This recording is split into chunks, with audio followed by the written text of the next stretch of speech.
nouvelle réception service de presse et c'est parti. On commence chez Doki Doki avec le 6e volume de Conqueror of the Dying Kingdom, un des seuls isekai que je suis, un titre de fantasy que j'apprécie beaucoup jusqu'ici parce qu'il y a un univers politique très fort et très présent que je trouve vraiment agréable, j'avais hâte de continuer. On continue avec le 8e tome de l'Éden des sorcières édité chez Kiyun, un titre de fantasy aussi que j'apprécie beaucoup, il y a un très joli fond d'écologie et de superbes planches dans ce titre que je continue avec plaisir.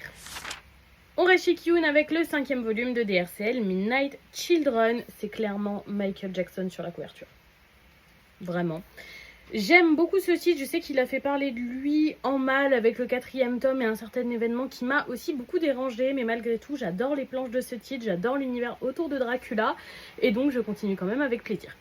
On passe chez Soleil avec le 1er tome de Veux-tu que je tue pour toi, désolée, j'ai eu un petit peu de mal à le dire, qui sera donc un nouveau titre, une espèce d'histoire de vengeance suite à du harcèlement. C'est écrit pour public averti, il était vendu sous blister, donc je pense qu'il doit avoir des images très trash dedans, mais écoutez, moi c'est typiquement le genre de lecture que j'adore.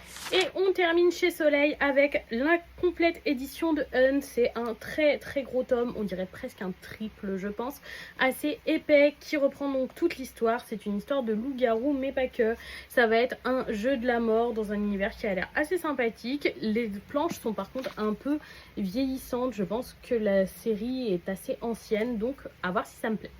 Et voilà pour cette réception service de presse. Dites-moi si vous avez lu certains de ces titres ou si vous pensez les lire, je serais curieuse de vous lire dans les commentaires et je vous souhaite surtout une bonne soirée tout le monde.